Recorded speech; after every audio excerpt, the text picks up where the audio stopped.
নমস্কার আমার মিষ্টি শ্রোতা বন্ধুরা, গল্পকথা চ্যানেলে তোমাদের সবাইকে স্বাগত। আজ গল্পকথায় তোমাদের জন্য নিয়ে এসেছে বিখ্যাত লেখক বলাইচাঁদ মুখোপাধ্যায়ের কলমে একটি অনবদ্য ছোট গল্প, দুধের দাম। আশা করি গল্পটি তোমাদের ভালো লাগবে। তাহলে চলো গল্পটি শোনা যাক। ট্রেন আসিয়াছিল। কয়েকটি সুবেশা সুতন্নী সুরূপা যুবতী স্টেশনে আসিয়াছিলেন। তাহাদেরই আশেপাশে জন কয়েক বাঙালি ছোকরাও, কেহ অন্যমনস্কভাবে, কেহ বা অজ্ঞাতসারে ঘোরাফেরা করিতেছিল। ভিড়ের মধ্যে এক বৃদ্ধা যে একজনের হোল্ডলের স্ট্র্যাপে পা আটকাইয়া পড়িয়া গেলেন, তাহা কেহ লক্ষ্য করিল না, করিবার কথাও নয়।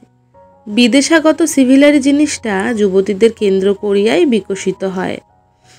সকলে অবশ্য যুবতীদিগকে লইয়া প্রকাশ্যে বা অপ্রকাশ্যে ব্যস্ত ছিল না। যাহার হোল্ডলের স্ট্র্যাপে পা আটকাইয়া বুড়ি পড়িয়া গেলেন, তিনি শিক্ষিত ভদ্রলোক, কাছেই ছিলেন। তিনি বুড়িকে সধমক দিয়ে একটা উপদেশ দিলেন, পথ দেখে চলতে পারো না? আর একটু হলেই আমার স্ট্র্যাপটা ছিঁড়ে যেত যে। বুড়ির ডান পাটা বেশ মচকাইয়া গিয়াছিল, তবু তিনি খোঁড়াইয়া খোঁড়াইয়া প্ল্যাটফর্মময় ছোটাছুটি করিতে লাগিলেন। তাহাকে একটা নির্দিষ্ট স্থান গ্রহণ করিতেই হইবে। অসম্ভব, ট্রেন বেশিক্ষণ থামিবেও না। হুড়মুড় করিয়া শেষে তিনি একটা সেকেন্ড ইন্টার ক্লাসে উঠিয়া পড়িলেন। যথারীতি সকলে হা হা করিয়া উঠিল। বর্তমানে অবশ্য ইন্টার ক্লাসের নাম বদলাইয়া সেকেন্ড ক্লাস হইয়াছে। একজন বাঙালি ভদ্রলোক ইচ্ছা করিলে একটু সরিয়া বসিয়া বসার জায়গা করে দিতে পারিতেন। তিনি জিনিসপত্র সমেত বেশ একটু ছড়াইয়া বসিয়াছিলেন, কিন্তু তিনি সরিয়া বসিলেন না। উপদেশ দিলেন, উঠলে তো, এখন বসবে কোথায় বাছা? আমি নিচে তোমাদের পায়ের কাছে বসবো বাবা। 2টো স্টেশন মাত্র, তারপরই নেমে যাব। বেশিক্ষণ অসুবিধা করব না তোমাদের। বুড়ি তাহার পায়ের কাছেই তাহার জুতো জোড়া সরাইয়া দিয়া বসিয়া পড়িলেন। অসুবিধা তেমন কিছুই হইল না, কারণ বৃদ্ধা ছোটোখাটো আয়তনের মানুষ, গুটিসুটি হইয়া বসিয়াছিলেন। একটু পরেই তিনি অস্বস্তি বোধ করিতে লাগিলেন। যে পায়ে স্ট্র্যাপটা আটকাইয়া গিয়াছিল, সেই পাটা বেশ ব্যথা করিতে লাগিল। চাহিয়া দেখিলেন পা ফুলিয়া উঠিয়াছে। তাহার ভাবনা হইল, নামিবেন কি করিয়া? আর 2 স্টেশন পরেই শুধু নামিতে হইবে না, আর একটা ট্রেনেও উঠিতে হইবে, অথচ পা নাড়িতে পারিতেছেন না। দাঁড়ানোই যাইবে না যে।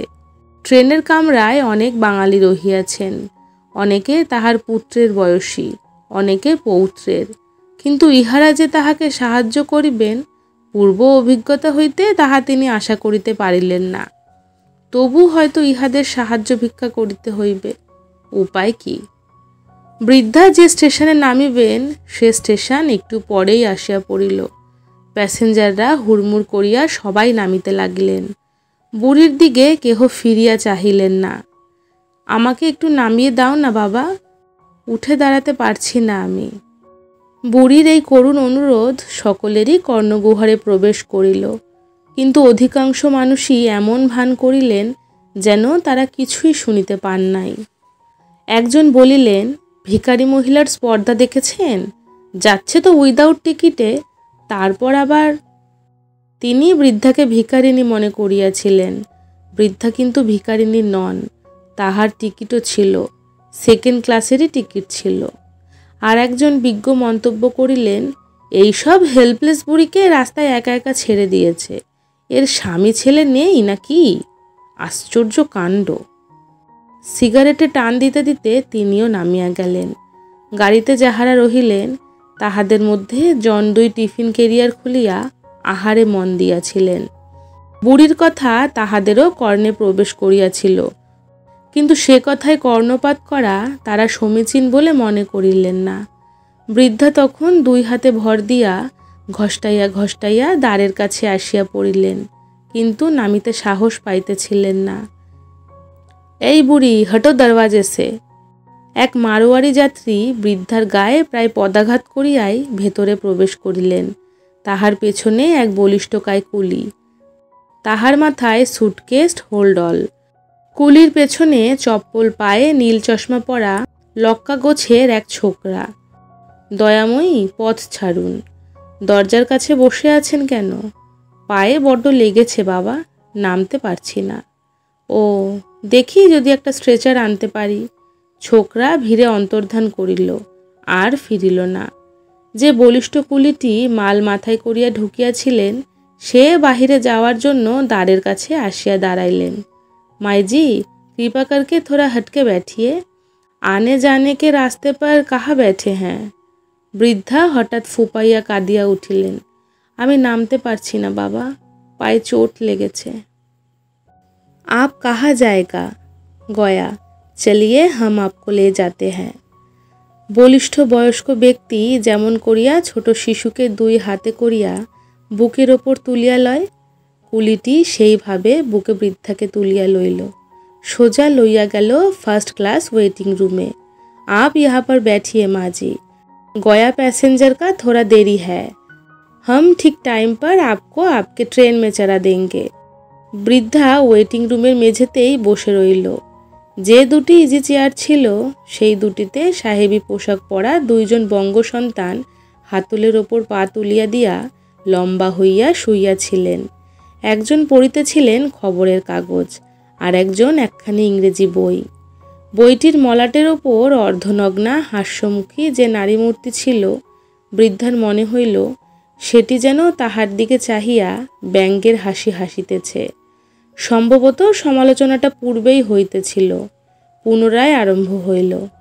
সিভেলারি আমাদের দেশেরও ছিল, নার্য যত্র পূজ্যন্তে রমন্তে তত্র দেবতা, এ কথা আমাদের মনুতেই লেখা আছে মশাই। যিনি নারী মূর্তি সম্বলিত ইংরেজি মাসিক পড়িতেছিলেন, তিনি সম্ভবত এ খবর জানিতেন না। উঠিয়া বসিলেন না, বলিলেন কি, এ কথা জানলে বেটাকে ছাড়তুম নাকি?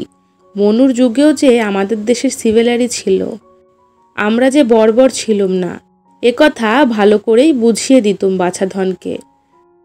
বৃদ্ধা অনুভব করিলেন, ইতিপূর্বে কোনো সাহেবের সঙ্গে বোধ হয় লোকটির তর্ক হইয়াছিল। শ্বেতবর্ণ সাহেব, সম্ভবত এই সাহেবী পোশাক পরা কৃষ্ণচর্ম বঙ্গসুন্দরকে বর্বর বলিয়া ব্যঙ্গ করিয়াছিলেন। বৃদ্ধা মনে মনে বলিলেন, তোমরা বর্বরই বাছা, তোমাদের সিভেলারি অবশ্য আছে, কিন্তু তার প্রকাশ কেবল যুবতী মেয়েদের বেলা। বৃদ্ধার বাংলা, সংস্কৃত এবং ইংরেজিতে কিঞ্চিত দখল ছিল। সেকালের বেথুন স্কুলে পড়িয়াছিলেন। হঠাৎ দ্বিতীয় ভদ্রলোকটি বৃদ্ধাকে দেখিতে পাইলেন। আরে, এ আবার কোত্থেকে জুটলো এখানে এসে? কোনো ভিখারি ঠিকারি বোধ হয়। প্রথম ভদ্রলোক আন্দাজ করিলেন, সত্যি ভিখারিতে ভরে গেল।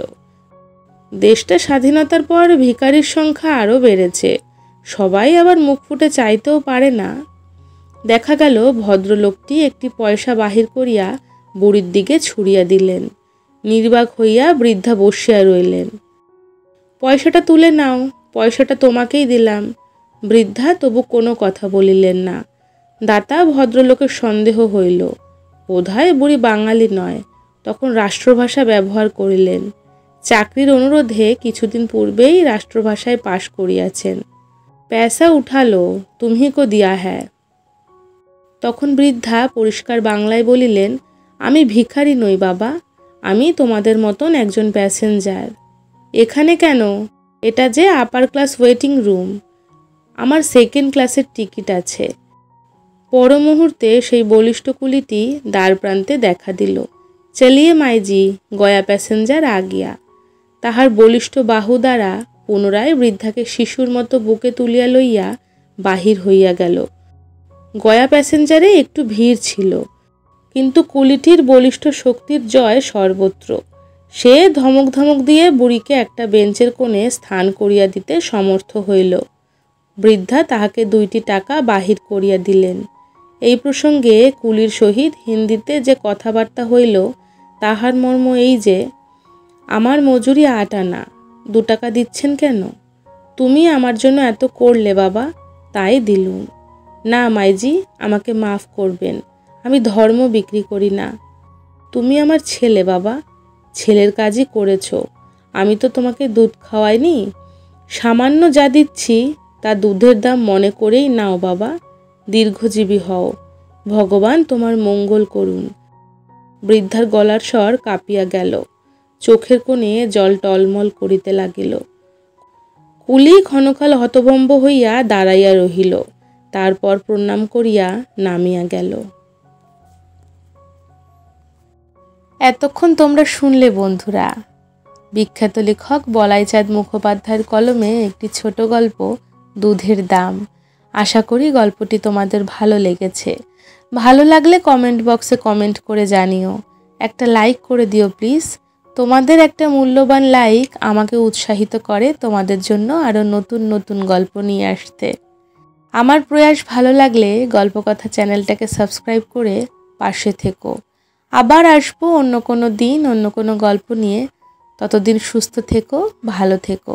আজকের মতো টাটা।